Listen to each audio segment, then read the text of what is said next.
The real estate industry right now is so tight on inventory. It is so competitive to get new listings. It's so competitive to get offers accepted. I'm totally aware of that. That's why I invited Sharon-Drew Morgen, a national sales guru, New York Times bestselling author, to come in and teach us, number one, how to get access to a bigger pool of potential buyers and sellers. And then number two, how to establish trust with them like no other real estate agent can do. Truly showing up as a servant leader, not just in what you say, but in what you feel and the whole process through which you go through. You're going to love this episode. It's going to change the way you look at sales forever. I can't wait for you to listen and for you to share it with those that need to hear it the most. Enjoy. Welcome back to the Think Bigger Real Estate Show. I'm your host, Justin Stoddart, bringing to you today a new sales capability from an absolute sales guru. Before I introduce her, let me tell you the problem that we're going to solve. Right now, we have inventory lower than we've ever seen it before when it comes to residential real estate. It's highly competitive to get those listings. And when you're working with buyers, you realize how competitive it is to actually get your offer accepted. We're going to talk about, again, a new capability that's going to give you the ability to differentiate yourself, elevate yourself to a new level of sales that you haven't yet experienced. And again, I'm excited to bring to you today Sharon-Drew Morgen. She is a sales guru, has been for years and years, one of the most well-known sales gurus in the country. And I'm honored to have her here today. Sharon-Drew, thank you so much for coming on the Think Bigger Real Estate Show. Good morning, Justin. I can't wait. This has been so fun getting to know you and hearing your story. For those that don't know Sharon-Drew, she is a New York Times best-selling author. For those of you that are authors or aspiring authors, you know that that particular kind of prestigious title does not come easy.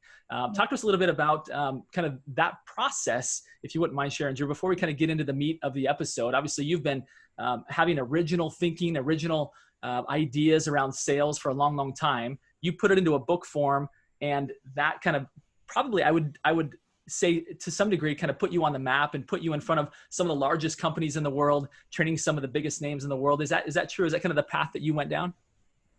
Yes, my book, Selling with Integrity, was on the New York Times Business Bestsellers list in 1997, and it's still selling, which is sort of odd for a sales book to be selling for over 20 years. What I've done is I've put some new thinking into the market. I was a salesperson for a long time, and I could never figure out why buyers seem so stupid. And because I knew what they were supposed to do, why didn't they know what they were supposed to do? So when I became I founded a tech company in the 80s, and I became a buyer, and I realized the problem. Sellers are selling according to need, and buyers are buying according to how they can change and make better their environment. And they only buy when they can't fix it themselves. So buyers don't start off as buyers. They start off as people trying to seek help, resolution to a problem. So when I came out with my ideas, and this has sort of remained the same over the years, I found that early adopters and more visionary thinkers are happy to consider the buying decision process and to facilitate how people buy, as opposed to trying to sell product, because they're absolutely two different things. So over the years, I have worked with most of the Fortune 100s and so forth for about 40 years total. I started in the 80s. My first course was helping buyers buy to KLM. I think it was 83 or 84, a long time ago. And since then, again, the early adopters find me, and mainstream still is trying to push product and sell. But there's a way to help buyers buy, which is different than selling. And I believe, if I understand correctly, that's really, as I've come to understand your buying facilitation work, that's kind of what you've summarized a little bit about, kind of, again, the difference between the typical sales mentality, which is I want to, I'm going to lead you, I'm going to give you something that you need, right? Whereas for you, the way you just described it was different. And I would even ask that you say it again, because I want it to really resonate with the audience. Because again, it will cause you to show up differently to buyers. It will cause you to show up when you have this paradigm switch. Here's the problem. Dale Carnegie created modern day sales. Believe it or not, we're still using the Dale Carnegie thought process. And he lived next door to the people he was selling to, and you couldn't use the phone at that time in 1937. I mean, what else were we using since 1937, really? Yeah. And there was, and Carol was the operator who got 10 people on the phone on a party line. So you didn't want to use the phone, so you had to see people in person. And then, so you knew Joe next door, and you would say, hey, Joe, let me show you the backhoe I'm selling. Come on over my house, or let me bring. So we still operate on the assumption that number one, it's probably good to make an appointment to see somebody to show your pretty face, because obviously your pretty face means they need to buy. And two, I need to find somebody who needs a backhoe. So I am pushing to find need, and then I ask biased questions to make sure that what I'm hearing is good enough for me to push my solution, because basically sales is a solution placement model, which means we're only finding those people that have already figured out exactly what they want and the time that they want it, which is now. And all those people en route to becoming a buyer aren't even listening to us because they don't consider themselves buyers yet. So what I've done when I became a tech person, in my tech company, I trained my salespeople when I developed this. I figured out that there was a staged process that people go through as they were making the decision to change. Buying is a change management problem before it's a solution choice problem. So it's not until you have stakeholder buy-in, it's not until everyone agrees, everyone understands the upsides and downsides and knows how to manage that, and they can't solve the problem themselves. So in the real estate market, if you can't do an add-on to your house that is price effective, if you can't move to a neighborhood that doesn't have a hospital for your sick kid, there's all kinds of reasons people make a choice. And until that choice is made, they're not buyers. So what I did was I developed a model that facilitates people through the change process, people who will become buyers. And I can tell on the first call who's going to become a buyer because I have a change thinking process, not a sales need push solution thinking process. So I always start off with helping someone make the decisions they need to make, and I make it about them, not about me, because at the end of the day, who is it really about? So I'm actually facilitating decision making first, and then I sell. So I think sales is a second tier process, not a first tier process.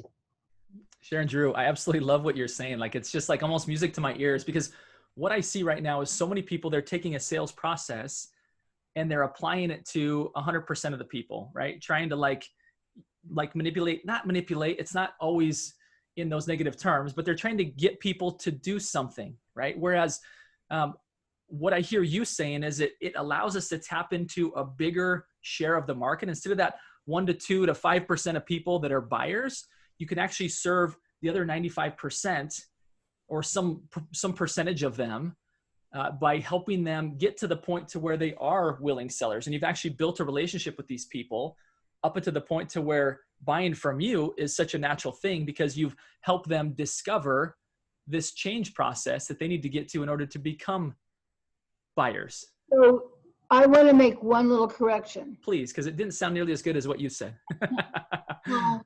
And you use the word seller in there mistakenly instead of buyer. So I just want people to correct that.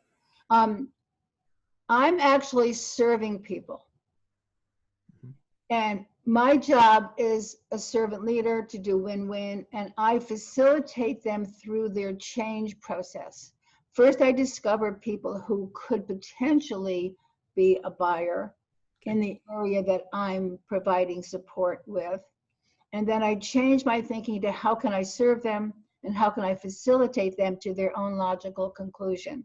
And when I choose the right person, I was working with Kaiser, and they went from 110 visits and 18 closed sales, which is about the 6%, and then to 27 visits and 25 closed sales.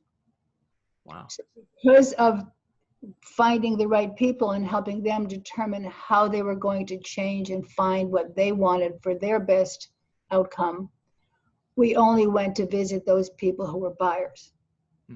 So I can get, but I doubled we went from 110, what is it? So we went to, so it's 600% increase in sales. Okay. What do you? Yeah, so I hear you suggesting again that we focus on helping people make the decisions they need to make if they were to decide to work with us, right? It's almost helping them earlier in the journey. Here's what happens otherwise. Otherwise, you're pushing your solution, your need, your capability, and you will only find those people who are going to buy that way and who are ready to buy that way. I mean, do you want to sell or have someone buy? They're two different activities. And what you're doing by only pushing as a salesperson or trying to get your needs met or push your product is you're using a unique selling pattern. Let's take people who do the robocalls. Even the robot themselves, the products they're selling are probably good products, but we object to the selling patterns they're using. And that restricts the buying. So by assuming you have something to sell, all you're ever going to do is find people who are going to buy the way you sell. But if you're facilitating buying decisions and the change people have to go through, you can find them earlier and help them make decisions that they need to be making anyway. You can serve them. And then if you choose right, you can help them determine how they're going to buy, when they're going to buy.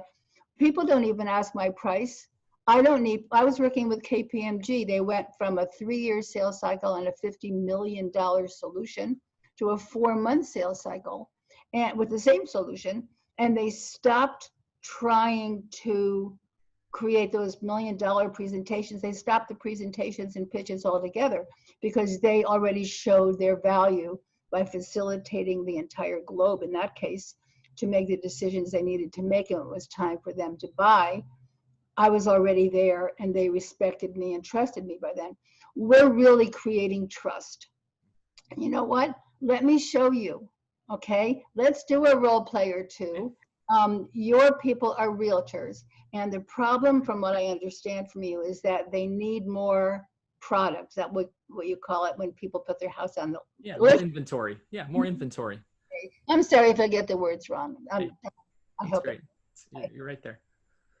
Okay, so who am I in this role play? Am I the realtor?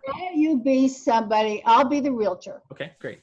Okay, and I'm looking for listings. Okay, and I'm a homeowner. Got it. You're a homeowner, and be a little bit nice to me, only so that people in the audience can hear the process and hear it go through. But have a real issue, and let's say you're thinking of putting your house on the market and you haven't decided yet whether you're going to do an add-on because your kids are now teenagers or something, and you need an extra bedroom, and are you going to do an add-on or you're going to buy a house? Yeah, okay, great. So let's make it easy, and I'm not going to go through the whole process earlier. I can talk later with people who have trouble, quote unquote, getting in and so forth. So let's just start there. Perfect. Okay, so hi, my name is Sharon-Drew, and you don't know me, but this is a sales call. I'm a realtor, and I got your name from Jeremy. I think he lives next door. Yeah. My neighbor Jeremy. Yeah, I know Jeremy. And he said that you were thinking about maybe listing your house, but you weren't sure. So really, this is a cold sales call. Is this a good time? Is this a good time to speak? You know, if it's brief, it is. I got a lot on my plate right now, but yeah, let's talk quickly. You know, I'm not. At any time it's too much or too long, we can end. Okay, because obviously I'm using your time. No, I can do that. So he told me that you're thinking of listing, and I'm wondering how you're figuring out whether or not to fix the house you're living in or list your house. You know, Sharon-Drew, thanks for reaching out and asking that question. Here's the situation that we're in. Our home was plenty big. However, as you know, COVID-19 has caused all of us to rethink our living space. My home is no longer just a home. It's now also a school. We've got a young family, and it's now also a home office. And so we've thought about making some adaptations. We've got some pricing. We're looking at some different things to remodel our home. We think we might go that route. We're not sure. The other alternative is to sell. You know, our concern in selling really, part of it is, you know, we're not sure if we would actually be able to find something that is better than what we've got. So, you know, should we just fix up what we have? We're not sure. So I have a question. How will you know which route would best meet your family's needs, either adding on or buying a new one? Which route? You mean like, so I think for us, the deciding factors will be how much does it, if we were to find a new house, could we keep it within the same school district? We like our school district, so we want to stay here. That's important. And overall cost, right? I mean, we like our house. It's just, we feel like we're kind of busting the seams a little bit now that we have kids. We just learned yesterday they're going to be home until November, right? And that's a lot to ask of a young family in a home that, again, was just a place to sleep and kind of be together in the evenings. Now it's a place to be together all day. How old are your children? My oldest is 13. My youngest is 2. So we've got kind of the whole spectrum. So I would recommend that we have a talk with your wife and your 13-year-old, because they're going to be very much part of the decision-making process. And you probably aren't going to call your wife one day or bring home a key and say, "Hi, honey, we're moving next week." So yeah, definitely wouldn't do that. My 13-year-old, I might. I'm intrigued and don't know that I typically. I mean, we'd bring our 13-year-old into the conversation and tell her what's happening. But you're saying we should actually bring her into like this conversation. well, yes, because she's the one that may have to change her neighborhood friends and have a different bedroom, right? So does she want her own, if you're going to move, does she want her own bathroom this time? I mean, a 13-year-old girl, you probably don't want to share a bathroom with her. I mean, just saying. Maybe. So, and if you're going to have a school and home office and so forth, you might need extra bathrooms. So I would include your wife and your daughter in this process. So at some point, having all the decision makers, the stakeholders together is a good idea. And not only that, your issues might be different than theirs. So one of the things that might happen is that we would start looking for a house here, and then your daughter or wife pipe in, and then you start looking over there, and you end up showing 30 houses. When I did some work with Century 21 in Orange County, and they went from showing 30 homes to showing 3, because we helped them figure out their decisions to get in advance before showing any houses at all. I can see some value in that. Yeah, I mean, I guess, again, our concern is we don't know how much we can get for our house, and if we can actually get something better, you know. So I don't have even answers to that yet, obviously. And the bigger question is how you're going to decide whether or not to move or do an add-on. Have you done any work around finding contractors to help you do an add-on yet? Yeah, you know, I was a contractor in a previous life, and I believe that it's going to cost probably about $125,000 to get the home expanded and updated to the point to where we'd be really happy here long term. You know, and you have to factor in the cost of the nuisance. Yeah, it's a good point. Contractors coming in and out of your house. Anyway, yeah. So what I'm hearing though is that you're at a stage where you haven't made a decision yet, and you haven't figured out what works yet. That's right. And what I'm hearing is that you're not the only stakeholder here. I mean, Correct. We've got these 3, and the 2-year-old, well, I'm sure doesn't mind, it doesn't care. So not only should we have some kind of a talk with the 4 of us, but I have a bigger question. How would you know that who I am would serve your family in helping you get your needs met? I mean, part of what I'm seeing here is just the conversation has been helpful. You know, we have some other realtor relationships that we've contemplated using. Should we go down that path? You know, as far as how I'd know if you were the right person to help us. Did I understand your question correctly? Yes. Because there are a lot of choices out there. And how would you know that my way of working would fit your family? Yeah, I think somebody that actually goes deep enough to know what we're really faced with, right? To really understand kind of where we're at, and then somebody who can actually help us solve the problem, right? Whether that's referring contractors. I'm sorry. I think it's more than me understanding. My job is to help you understand and then match that need going forward. Yeah.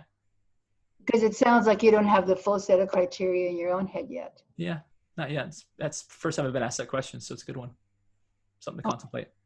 So you didn't tell me how you would know if I would work with you or not. Again, it kind of comes down to that analysis of what can we find on the market for the same or better price than what it would take to upgrade our house.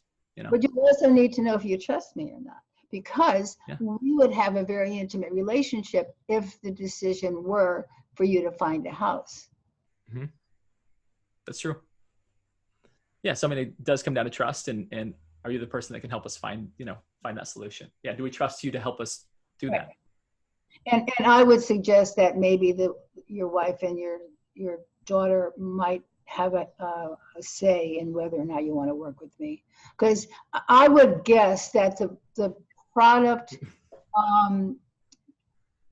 the ultimate goal probably could be met with any realtor, because realtors are good people. Mm-hmm. The question would be choice, Yeah. and do we have the kind of values together that would work? Mm-hmm. Mm-hmm. Yeah. What do you think would set you apart when it comes to, there's a lot of real estate agents out there. We've got personal relationships with some. What would you say would set you apart from I'm another? already doing it. Okay. I see my job is facilitating you to find your best decision, because I have nothing to sell if you've got nothing to buy. Sure, I would love to have your listing, and yeah, we all need product now given the market the way it is, but we don't know yet if your family is going to buy in. Mm-hmm. We don't know if there's anything that would match what you could create in the construction process. And until you figure that out, there's nothing that I can do to serve you other than help you make that decision. So my job isn't to get a listing per se. My job is to help you discover what would work best for your family. And I think that separates me. Mm. It very much does, Sharon-Drew, that most of what I've seen is people coming ready to list a home. And if I'm not ready to list a home, they're not interested in the conversation. So the fact that you're investing the time, and the fact that I might not become, right, we might come to the conclusion that we're not sellers and then buyers. No, but then you refer me to somebody who might. Yeah. Yeah, absolutely. Okay, Very good. so we'll stop there. So you can see the difference, that my goal was to serve you, and you could feel that as the potential. Yeah. Yeah, no, it was very good. It was, so for those that are, tuning in and listening, hopefully you caught a similar feeling. Is it, she wasn't trying to get me to sign a listing agreement, right? Which is, I think, sometimes the aim of all real estate agents. That's it. Like if you come home that day with a signed listing agreement, it was a good day, right? There's no doubt about that, right? The means by which you get there, I believe, will separate you as a real estate agent. Oftentimes if you come in with your agenda of like, it's time to list, and if you're not ready to list, I'm out of here. And what I felt from Sharon-Drew was a different experience, which was, look, I'm here to be a consultant to help you come to the conclusion of what you need to do. And then naturally, if you decide to do what I do for a living, then I'm your natural choice. And I would bet that if we ended up with your daughter and your wife figuring out that listing would be a good idea, I doubt if you go looking for another person to work with as well. Yeah. The statistics are slant very heavy towards the first person with whom they meet is whom they work with. And I would add that if you have this kind of meeting, this kind of conversation that asks me questions that I have not been asked before, you're opening up a new awareness and teaching me how to guide my family into the proper shelter, if you will. It's a different experience, and it's an elevated one. I didn't pitch anything. I mean, I sort of pitched myself a little bit, but I didn't pitch. I didn't tell you how wonderful I was. I didn't tell you what's in the market. I wasn't pushing my solution. I was facilitating your decision. Yeah. The difference is you weren't trying to get me where you want me to go, right? You were trying to help me discover where I need to go. And I was making sure that your whole family would be in agreement with you. Yeah. Awesome. Well done. I hope everybody got value from that. I know I did. And we're definitely going to take that snippet, that role play, and we're going to share that with a lot of people. I'm excited that you're willing to do that, Sharon-Drew. Thank you so much for that. Let's see. Let's talk a little bit about, in fact, I would love it if we could even do a role play. Obviously, my day-to-day responsibilities are to help real estate agents choose our title company as their preferred title and escrow company. I'd love it if we could do a role play in that way, and you could teach me how to better approach my clients. Question. What is stopping you now from getting all the clients you deserve? Oh, there's probably a laundry list, Sharon-Drew. Give me the top three. the top 3 reasons why I'm not getting the business that I deserve. Oh, I like that. That sounds really nice. I would say potentially I'm not asking directly enough for it. I'm not, and I think prior to that is even I'm not solving a big enough concern or problem for them that they're willing to say, I need to be in business with you, right? I haven't yet hit the nail on the head with like, that's a real problem. I need that solved. Let's be in business together. So I also hear that you're trying to push your solution and win the contest as to who's better and prove that you should be top dog, as opposed to facilitating them through their criteria of the person they want to work with. Or sometimes they have people they've been working with a long time and they have every right to do that, as everyone does. Yeah, that's a really, that would have been my number 3, as deep relationships are already in existence. But I like what you were saying is that, and I've never really seen myself as trying to push my solution, but you framed it slightly differently in the sense that also what I'm not doing though, that really does make it about that, is that I'm not facilitating this conversation, this discovery conversation about why maybe they would want to make a move, right? Am I hearing that correctly?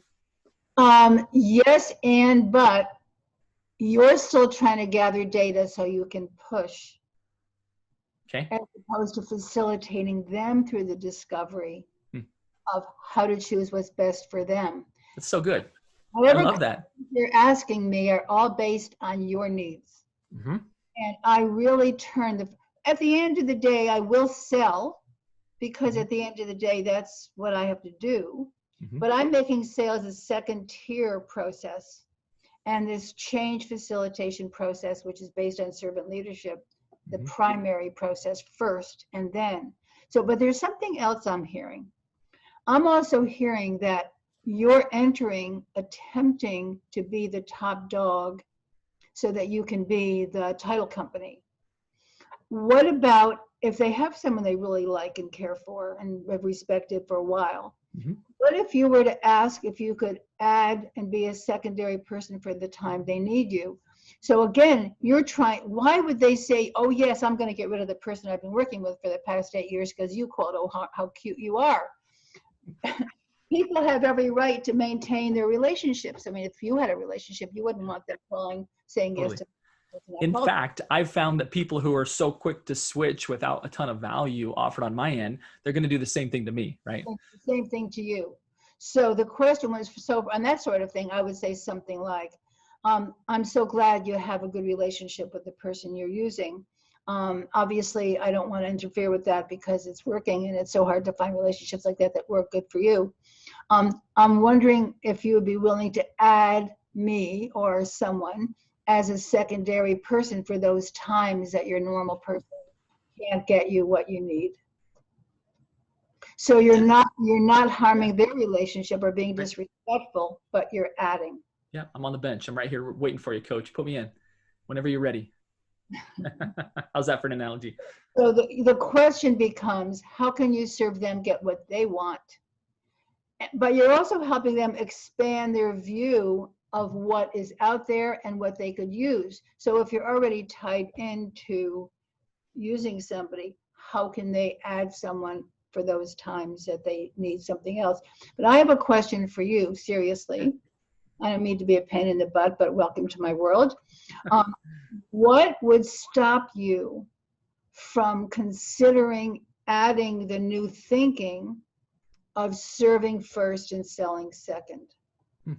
Selling me on the idea of this new process of selling. Brilliant. Yeah. Yeah, nothing. I mean, it's been very enlightening. And I think there's a blind spot with all of us that are in sales, thinking that we are servant leaders, that we're there to serve. But you start to uncover it a little bit and you realize that, well, I actually am trying to get them to my agenda, right? Which is to get them to be my customer. And it's a different way of thinking. Right.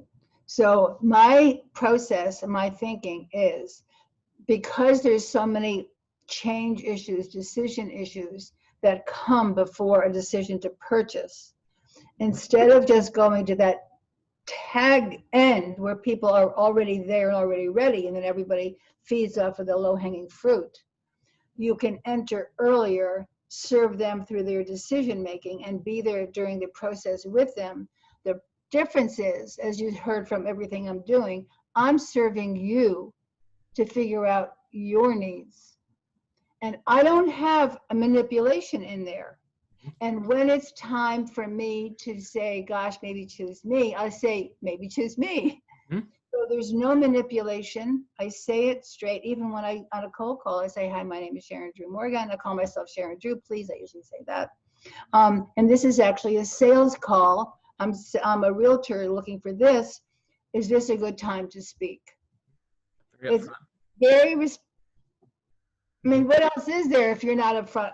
If you're already entering a call trying to manipulate and they can hear it, it's like a robocall. Yeah. Yeah. Okay. If I start off by, I mean, I was once on a plane with a CEO of, I forgot what company, and he asked me what I did, and we were talking, and he said, oh, I get so many of those cold calls. And I said, listen to this.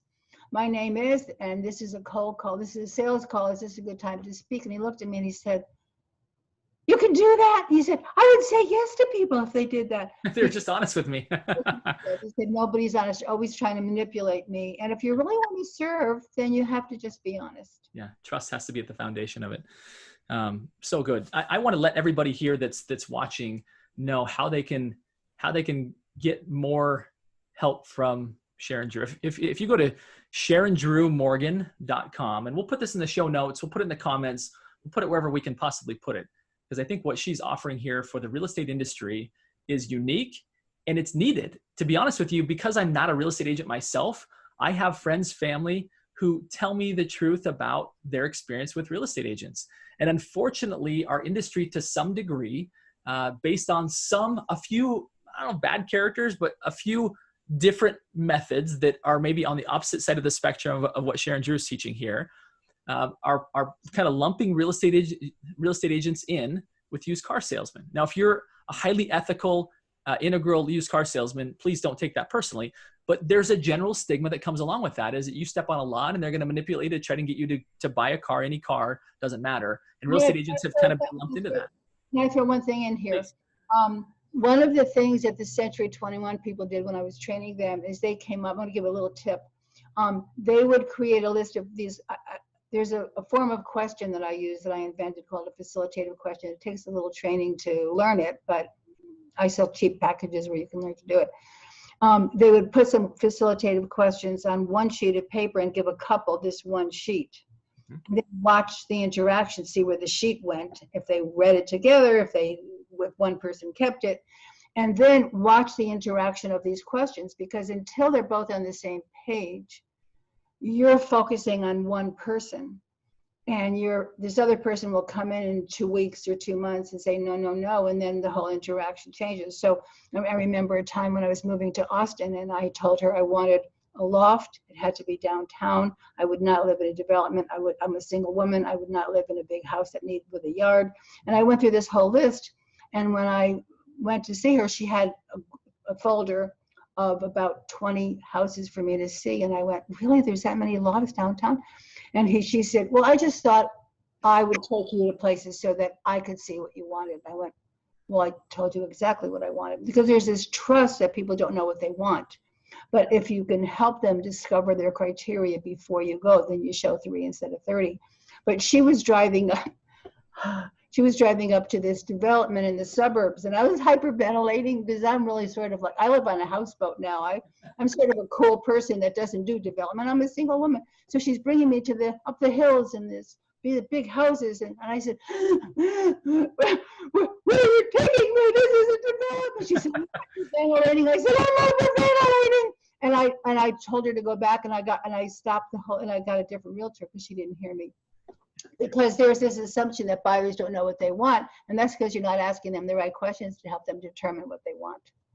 Well, and what I mean, at the foundation of all of this is, from the very onset, you're establishing trust, and you're trusting the person that you're potentially selling to, right? You're trusting them that they can, and I think I learned this from you, so I'm probably quoting Sharon-Drew here, but like you're teaching them to trust themselves and to actually work through the process and come to a true discovery that's authentic to them. You're helping guide them to whatever that is, without any skin in the game as far as what you want it to be. And it's not about what we want it to be. It's what's good for them.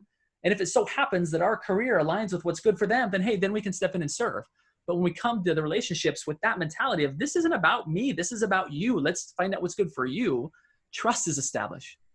My clients we always do control groups. So we sell the same solution.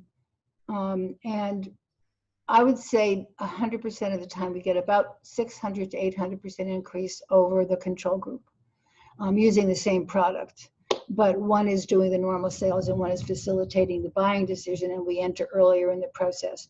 Remember, when you're trying to sell, you're only going to get those people that are finally at the point where they're ready to go, which is a much smaller population than those people that are in the process of deciding and then leading them through the decision.